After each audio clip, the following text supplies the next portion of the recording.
Live from our 7 Tasmania studios, your nightly news with Kim Miller begins now. Good evening, everyone. Well, a holiday may be cheaper than ever before, with the federal government paying for half of the airfares to 13 regional destinations across the country. Prices of flights into the state's north and northwest have been slashed, which could be a lifeline for struggling tourism businesses as Tasmania enters the winter months. But concerns have been raised over whether the government targeted marginal electorates and why Hobart was left out. Tasmania's tourism industry set to take off. This is another ticket to recovery. 800,000 tickets to ride for Australians to go out and ensure that they can experience this amazing country. $1.2 billion of cheap airfares are up for grabs to regional areas across the country. Local businesses hard hit by the pandemic are hopeful it will help the sector turn the corner. It's going to extend our season, it's going to open up the winter for us. So for the tourism industry and for our business personally, we're really excited by this. I think it'll be really good to have more tourists coming. I think sometimes get a bit missed out. We're the poor country cousins up here. ASHGROVE cheese saw its business crumble overnight by the pandemic. It's been a really tough year. Basically our shop went from 100 to 0 overnight, and hopefully this initiative will really boost tourism going into the winter. But it's currently recruiting more staff, and if demand is high, it could increase employees by 30%. 13 regional destinations have been chosen, 3 in Tasmania, Launceston, Devonport and Burnie, as well as mainland areas including Cairns, the Whitsundays, Uluru and Kangaroo Island. It will see extra flights land at Devonport Airport. From the end of this month, I can tell you we go from 3 flights a day to Melbourne to 4 flights a day, and we're hoping we'll get some increased flights with the increased number of passengers. Though Hobart has been left out of the support package. We would have argued that Hobart is a pretty eligible regional tourism destination in its own right, but what we're pleased about is obviously the flights into the north. There are also concerns over the regions chosen, with many of them in marginal electorates. This is about attracting people to regional Tasmania. It's got nothing to do with anything other than making sure we have a burgeoning tourism industry in our regions. The Prime Minister is urging state premiers to keep borders open for this support package to work. Cheap flights are available from April until the end of July, leaving the remainder of winter uncertain for tourism operators. Elizabeth O'Neill, 7 Tasmania News. 3 supermarkets have been ransacked and a ute stolen in a widespread crime spree in Launceston overnight. Police say the thieves smashed windows at the Coles supermarkets in both Mowbray and Newstead, as well as Woolworths in Kings Meadows. Cash taken from the registers. The stolen car was found burnt out in St Leonard's this morning, with the 3 offenders still on the run. Anyone with information should contact Crime Stoppers. 2 men have faced court after allegedly bashing a man with a baseball bat at SNELL yesterday. A 51-year-old man suffered significant head injuries during the ordeal and was rushed to hospital in a serious condition. His alleged attackers, aged 19 and 32, have both been charged with causing grievous bodily harm. Police returned to the scene this morning to continue investigations. And 2 people have fronted court for allegedly defrauding more than $130,000 from the Central Highlands Council. Jamie Bryant and Casey Bryant have both been charged with multiple counts of fraud. Police allege the pair obtained property from council suppliers over 8 years. They did not enter a plea and will return to court in May. Another relief package has been announced for Tasmania's embattled rock lobster industry. Fee waivers could save boat owners thousands of dollars, but those in the industry say not everybody will benefit from the relief.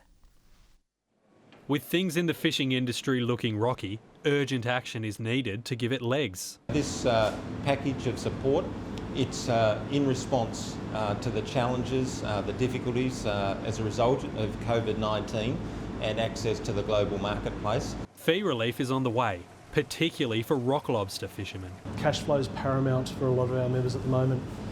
They're unable to go to sea. If they can go to sea, the return on their catches is slim. very slim. The time you pay all expenses and things to do with trip fishing, there's not much there to pay anybody. We just can't make ends meet to go to sea at the moment. Joe Oakley says this new scheme would potentially save his boat $2,000, but he leases it from another fisherman, so he won't see any benefit from the vessel fee being waived. Something's better than nothing, but there's nothing there for the people like myself. Last year, the $307 fee per cray pot was waived, but not anymore. With 60 pots himself, Joe says that doing the same this year would aid him and many in his situation. This year, to take a lot of pressure off a lot of people, even half of it would make a lot of difference to a lot of people. Those behind the scheme agree this is a short-term fix. Waiving of fees is a very good starting point to support our members. This is a fantastic initiative which I believe we can build on in the future. But for fishermen like Joe, who say the industry is at rock bottom, a start isn't enough to keep them afloat. I don't feel very strong about it whatsoever because it's the worst I've ever seen it. I can't see it picking up quick at all because we haven't got China anymore. Josh Duggan, 7 Tasmania News. The State Minister for Energy has backed Hydro Tasmania's decision to axe around 50 jobs. Guy BARNETT says making the company more efficient would aid Tasmania's goal of having the cheapest electricity prices in Australia. They need to be efficient. We need to keep downward pressure on prices. I think Tasmanians would want our electricity prices to be as low as possible. Labor says the minister has washed his hands of the decision rather than fighting for workers. Firefighters are battling a blaze in the STYX Valley after a controlled burn jumped containment lines in windy weather yesterday. The fire is roughly 130 hectares in size and is being managed by crews from Sustainable Timber Tasmania. Smoke alerts were issued for the surrounding areas of New Norfolk, Bushy Park, Westaway and Gretna. The Bob Brown Foundation is calling for a police investigation into the blaze. The company is promising to undertake a review. Those receiving NDIS support in some parts of the state may be tens of thousands of dollars worse off than recipients living in other areas of Tasmania. The federal government is proposing reforms to reduce this disparity. Your postcode should not determine your package. Right now, if you're in Hobart, you're getting a package on average of $105,000. But if you're in Franklin, it's $68,000. Here, in Launceston, the average package is about $80,000. The government hopes to legislate the changes by mid-year. More than 10,000 Tasmanians currently receive NDIS support. So more than 500 of Australia's best mountain bikers have flocked to MAYDENA for a mammoth weekend of racing. It's the first time Tasmania has hosted the National Championships, and organisers say following COVID, competitors are excited to be back on the tracks. Riders testing their limits on the trails at MAYDENA. The climbs are just so steep. Even doing like an easy lap, my heart rate is nearly maxing out. The track is brand new, so it's real rough and blown out. Gearing up for what's said to be a tough weekend of racing at the 2021 Oz Cycling National Mountain Bike Championships. So typically you have either downhill races or cross-country races. It's the only one where both disciplines come together. So it's kind of the pinnacle for the year for everybody. It's the first time it's been held in Tasmania, and organisers are going above and beyond to set the stage. You can see there's a few different tracks scribbling their way down the hill. So we've just been digging for months really with machines, big crews, getting all the tracks built, as well as some infrastructure around the facility. After COVID took most events off the calendar last year, riders are excited to once again be competing. I think the Australian term would be frothing. The event has attracted more than 500 riders, 70% of those travelling from interstate in the hopes of claiming a national title. Many will be hoping to score points to propel them into the World Championships. These are definitely more steep, which is really good because Australia, we don't normally get the steep stuff, whereas it is in Europe, so it's really good practice for racing overseas. Eyeing off the competition. A lot of people here that are fast, so it's going to be tough. I think it's one of the tougher Australian champs that we're going to have, so especially with this track being so brand new and all the different line choices you can do, it's going to be really good racing. The week-long event will wrap up on Sunday. Meg Sides, 7 Tasmania News. Tasmania's art scene is returning to life after a year of hibernating through the pandemic. A new show opening tonight at the Tasmanian Museum and Art Gallery is attempting to explore the idea of liberty, and the results are both confronting and mesmerising. Martian landscapes made from plastic, hidden worlds like the inside of a bin, and then, well, figurines you probably wouldn't give the kids. Today we open Hobart Current with 10 new work commissions, significant investment in this from this state. The new show focuses on the idea of liberty, a concept organisers say is especially relevant after a year of lockdowns. DEXTER Rosengrave's work pays homage to an important space for the gay and trans community. When I think about liberty, and I think about my queerness, I think I'm transported straight away to the club, basically. That has always been a queer sanctuary for liberty. Aboriginal performer SINSA MANSELL has carefully crafted 3 frequencies. I have chosen composition and song that I've written and I'm singing that speaks to country, so acknowledging the frequency of the knowledges that are held here in the country of Nipaluna. Other works take up entire buildings. The show has been more than 2 years in the making, and with the doors open until May, there's plenty of time to go, perhaps even twice. I really hope people over the next 2 months come and experience it. Not once, but I think come a couple of times. You'll take something away differently each time. Sean McComish, 7 Tasmania News. Still on all things art, and Launceston Church Grammar School will host an art exhibition as part of 10 Days on the Island. The Orbit exhibition features the work of 43 artists from Australia and around the world, reflecting upon the disruption of last year. I looked at the idea of orbit as a kind of central theme in terms of orbiting the planet or everybody orbiting the same idea. The students get to see breadth of different art on display here. They often get to meet the artists as well, and so they get to see the range of possibilities that are there for them as young artists. The Pymena Gallery at the school is open to the public from 9 to 4 on weekdays for the next 2 months. North Melbourne Football Club has unveiled a brilliant new sponsor. Tasmanian Heritage Cheese has been announced as the club's official cheese sponsor for the 2021 AFL season, saying it wants to support local business in the state. Fans will be able to enjoy the cheeses at a number of club events throughout the year, including the renowned Grand Final Breakfast. The state's best hockey players are preparing to walk out on the field for round 1 of the Premier League season. Most teams say they've endured one of their toughest pre-seasons, but are excited to put it all into practice. All smiles now, but in only days the battle lines will be drawn. I'm really excited. It's been a long build-up, so excited to get back out there on Friday night.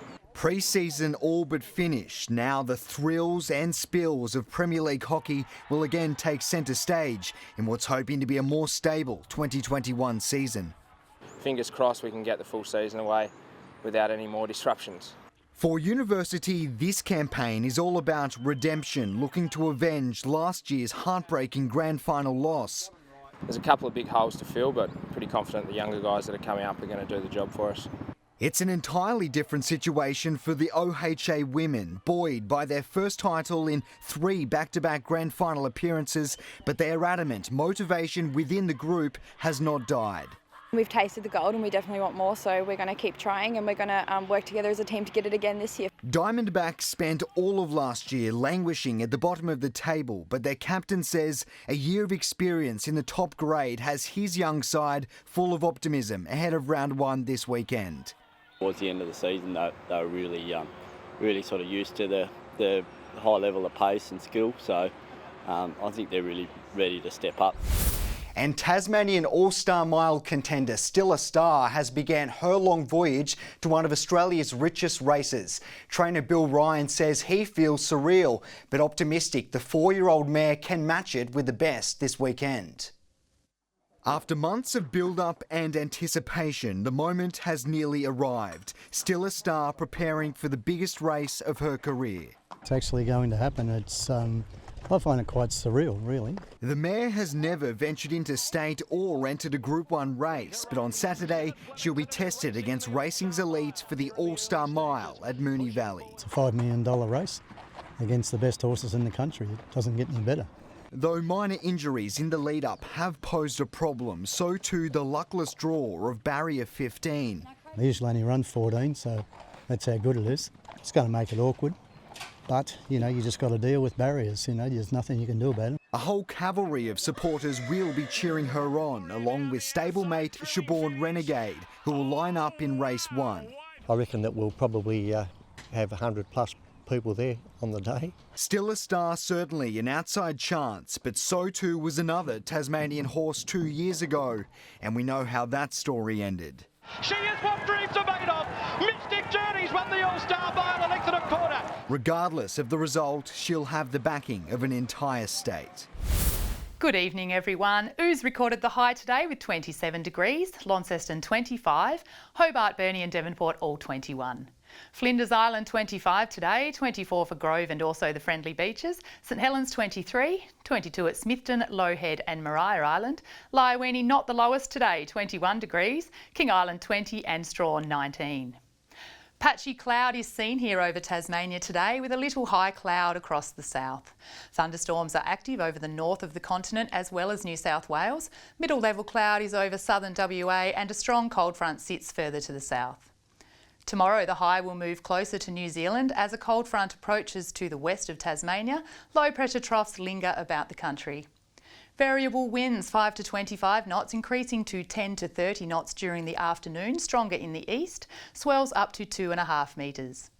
A strong wind warning is current for eastern and southern coastal waters from St Helens Point to South East Cape. Tomorrow in Hobart, a partly cloudy day, 28, 29 in Huonville and Campania expecting a hot and partly cloudy 30 degrees. An afternoon shower or two in Launceston, 27, 23 in Devonport and Georgetown, partly cloudy. Burnie, 23, partly cloudy. Strawn, partly cloudy, 24 and Wynyard, similar conditions, 22 degrees. Showers in St Helens 24, 26 and a shower or two at Swansea and a partly cloudy day for Port Arthur 23. The UV is a high 7 with sunrise at 7:04 a.m. On Saturday, showers about the northeast extending to northern and central parts in the afternoon, possible afternoon thunderstorms about the northeast, fine elsewhere. Sunday, showers about the west and far south and about the northeast during the morning, snow falling to 900 metres in the southwest during the evening. And Monday, showers about the west, far south and Bass Strait Islands, fine elsewhere. Darwin and Broome, a shower or two and a possible storm, 32. Adelaide 32, also sunny there. Sydney 27, showers. Brisbane a shower or two, 29 and Melbourne a partly cloudy day, 30 degrees. And currently in Hobart it's mostly cloudy, 18. Launceston mostly cloudy, 22 and Devonport cloudy and 20. And it might be the last time to get some summer clothes out tomorrow, Kim, before the snow sets in this weekend. It's fickle, isn't it? Thank you, Carmen. And that's all your news for this Thursday, the 11th of March. I'll be back later with updates. Thanks for joining us. Good night.